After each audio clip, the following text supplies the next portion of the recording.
Iran మీద America, Israel పాశవికంగా మొదలెట్టిన యుద్ధం, Iran నుంచి తీవ్ర ప్రతిఘటన, ప్రతిదాడులు ప్రపంచాన్ని తీవ్ర అస్థిరతలోకి నెట్టేశాయి. ఆ యుద్ధం ఇప్పటికిప్పుడు ముగిసే పరిస్థితులు కనిపించడం లేదు.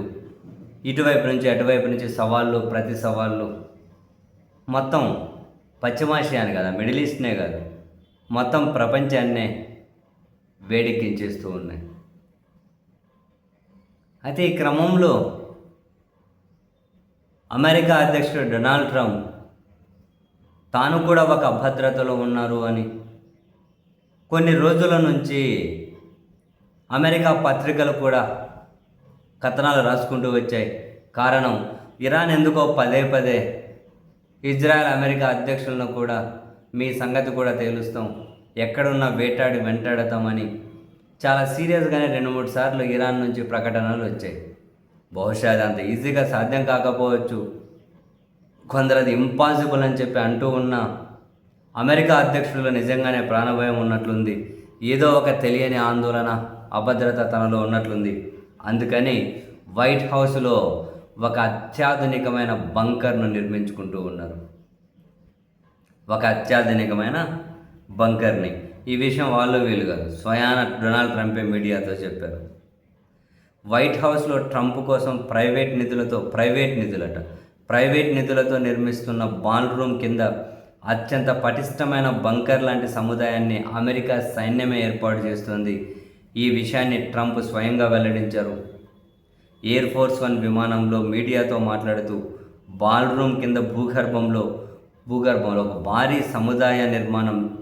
ఒక భారీ సముదాయం నిర్మాణ దశలో ఉందని, సాక్షాత్తు అమెరికా సైన్యమే దీన్ని నిర్మిస్తుందని ట్రంప్ పేర్కొన్నారు. కొత్త బాల్ రూమ్లో బుల్లెట్ ప్రూఫ్ గ్లాసు, డ్రోన్ నిరోధక డిజైన్ వంటి అత్యాధునిక భద్రతా సదుపాయాలు ఉంటాయని చెప్పి ట్రంప్ పేర్కొన్నారు. ఇరాన్తో యుద్ధం, ఇరాన్ ప్రతిఘటన భయంలోనే ట్రంప్ ఈ బంకర్ను నిర్మించుకుంటున్నారని చెప్పి వార్తలు వస్తూ ఉన్నాయి. అయితే ట్రంప్ కొత్త బంకర్ గురించి ఎక్కువ విషయాలు బయటపెట్టలేను అని white house press secretary Karoline లెవిట్ కూడా పేర్కొన్నారట.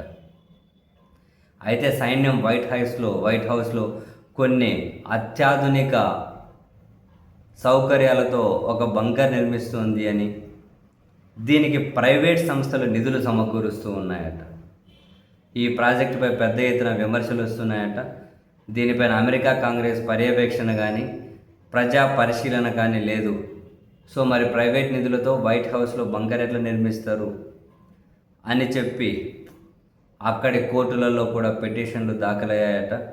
దానిపైన త్వరలో విచారణ జరగనుందట.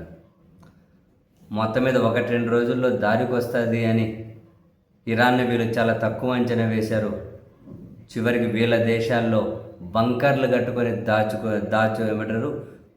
వీళ్ళు దాచుకునే పరిస్థితిని ఇరాన్ కల్పించిందా అంటే జరుగుతున్న పరిణామాలు అవుననే సమాధానం ఇస్తున్నాయి.